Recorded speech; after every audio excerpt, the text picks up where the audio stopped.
नमस्कार मित्रों, मैं सुवेक सिंह चौहान आप सभी का सक्सेस विधि मंत्रा यूट्यूब चैनल पर हार्दिक स्वागत करता हूं। आज के इस वीडियो में हम कोड ऑफ क्रिमिनल प्रोसीजर 1973 के कुछ महत्वपूर्ण एमसीक्यूज़ पर चर्चा करेंगे। यह एमसीक्यूज़ आने वाले यूपी पीसीएस 2023 के प्री एग्ज़ाम के संदर्भ में अति महत्वपूर्ण हैं। आइए स्टार्ट करते हैं।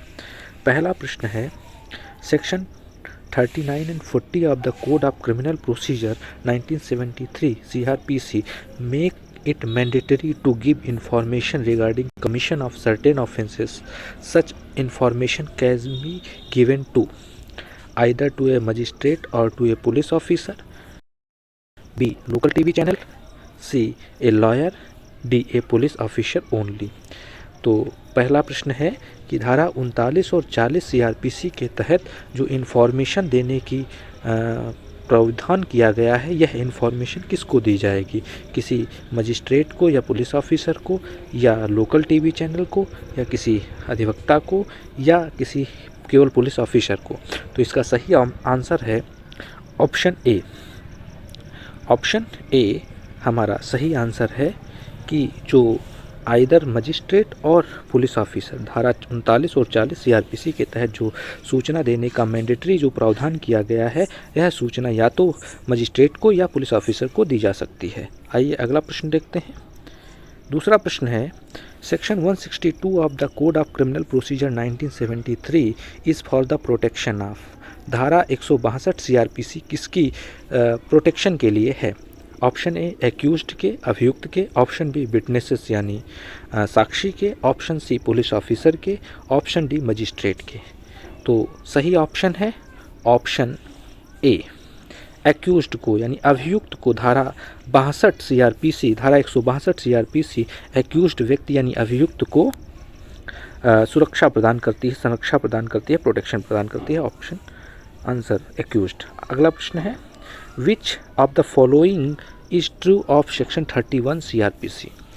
It relates to the quantum of punishment that court has jurisdiction to pass where the accused is convicted of 2 or more offences at one trial.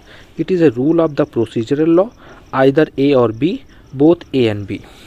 तो इसका सही आंसर होगा option both A and D, option D, both A and B.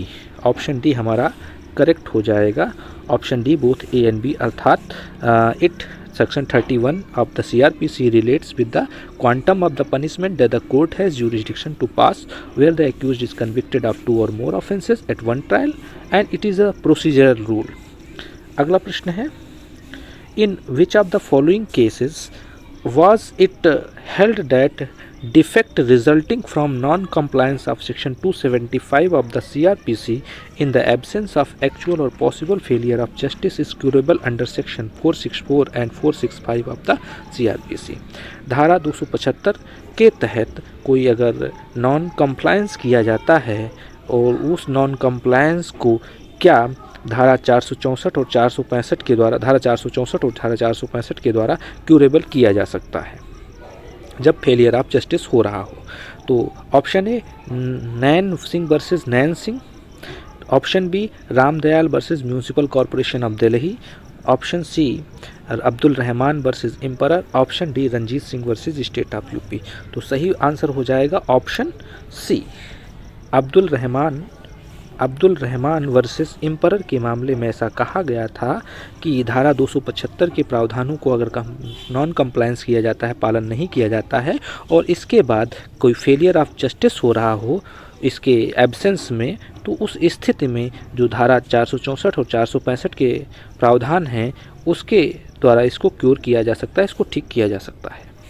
अगला प्रश्न है, an advocate who is accused of a criminal offence is entitled to conduct his own defense, of a criminal offence is not entitled to conduct his own defense, with others of a criminal offence is not entitled to appear at the trial as counsel for his co-accused, with others of a criminal offence is entitled to appear at the trial as counsel for his co-accused।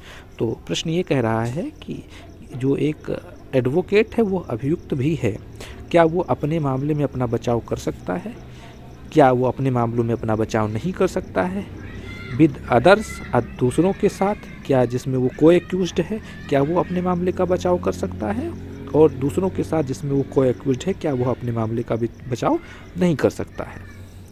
तो option A first and third दोनों सही हैं, option B first and fourth सही है, option C second and third सही है, option D second and fourth सही है। तो इसका सही आंसर हो जाएगा ऑप्शन ए, 1 एंड 3 दोनों सही हैं। अर्थात कोई एडवोकेट जो है वो अगर अभियुक्त है तो वह अपने मामले में अपना बचाव कर सकता है। वहीं पर जो ऑप्शन 3 कह रहा है कि अगर वो कोई एक्यूज्ड के साथ है, with others of criminal offences not entitled to appear, अगर वो कोई एक्यूज्ड के साथ है, कोई एक्यूज्ड भी हैं उसके साथ में और उसमें वो है, तो उसमें वो आरोपी है, तो उस स्थिति में वो अपना बचाव नहीं कर सकता है। अगला प्रश्न है प्रश्न संख्या 6 कह रही है, in which case it was held that second wife of a person whose husband's first wife is alive cannot claim maintenance from her husband under section 125 of the Code of Criminal Procedure 1973। प्रश्न 6 कह रहा है कि अगर कोई पहली पत्नी जीवित है तो उस स्थिति में जो सेकंड वाइफ है वो अपने हस्बैंड से सीआरपीसी के तहत मेंटेनेंस का क्लेम दावा नहीं कर सकती है। किस केस में ऐसी बात कही गई थी? Option A Shahbano versus Mohammad Ahmad Khan, option B Khemchandra Om Prakash versus state of Gujarat, option C Sarla Mudgal versus union of India, option D none of the above. तो मित्रों इसका सही आंसर हो जाएगा option B, Khemchandra Om Prakash versus state of Gujarat के मामले में कोर्ट ने ये कहा कि अगर किसी व्यक्ति की पहली पत्नी जीवित है तो उस स्थिति में जो दूसरी पत्नी है वह मेंटेनेंस के लिए दावा नहीं कर सकती है। अगला प्रश्न है, in which of the following sections of the code of criminal procedure 1973, जो प्रीवियस कन्विक्शन को साबित करने से संबंधित प्रावधान है वो सीआरपीसी की किस धारा में दिए गए हैं? Option A section 299, option B section 298, option D section 297, option D section 295। तो इसका सही आंसर हो जाएगा ऑप्शन बी, धारा 298 में प्रीवियस कन्विक्शन से संबंधित प्रावधान, प्रीवियस कन्विक्शन को साबित करने से संबंधित प्रावधान सीआरपीसी में दिए गए हैं। अगला प्रश्न है, the case of Dina versus union of India is related with, Dina versus Bharat संघ का वाद निम्नलिखित में से किससे संबंधित है? Option A arrest, option B bail, option C hanging as a mode of punishment, option D capital punishment. तो दीना वर्सेस भारत संघ का वाद option C hanging as a mode of punishment यानी दंड के रूप में फांसी पर लटकाने के से संबंधित है। अगला प्रश्न है, refusal to answer put to a witness under section 161 of the Code of Criminal Procedure 1973 is an offence under which section of the Indian Penal Code 1860। अगर धारा 161 के तहत पुलिस ऑफिसर के द्वारा कोई प्रश्न पूछा जाता है किसी व्यक्ति से और वह उस प्रश्न का उत्तर देने से मना करता है तो ऐसी स्थिति में कौन सा आईपीसी यानी भारतीय दंड संहिता की किस धारा के तहत अपराध गठित होगा? तो option A 186, option B section 188, option D C section 178, option D section 179। तो हमारा सही आंसर हो जाएगा ऑप्शन 179 यानी आईपीसी की धारा 179 के तहत अगर कोई धारा सीआरपीसी की धारा 161 के तहत कोई बात पुलिस ऑफिसर पूछता है और कोई जो अभियुक्त है वह जवाब देने से मना करता है तो ऐसी स्थिति में धारा 179 आईपीसी के तहत एक अपराध का गठन होगा। अगला प्रश्न है और अंतिम प्रश्न है इस वीडियो का, issuance of warrant in place of someone or in addition to someone is provided under which section of the Code of Criminal Procedure 1973। अर्थात प्रश्न 10 कह रहा है कि समन के स्थान पर वारंट जारी करने का जो प्रावधान सीआरपीसी में किया गया है वो निम्नलिखित में से किस धारा में किया गया है? Option A section 87, option B section 88, option C section 204, option D section 205। तो इसका सही आंसर हो जाएगा ऑप्शन ए, धारा 87 में इस प्रकार का प्रावधान किया गया है कि समन अगर नहीं किया गया तो उस स्थान पर वारंट किया जा सकता है। मित्रों आशा है कि आपको यह वीडियो अच्छा लगा होगा। अगर अच्छा लगा हो तो कृपया इसे आगे लाइक शेयर और सब्सक्राइब अवश्य करें। Thank you.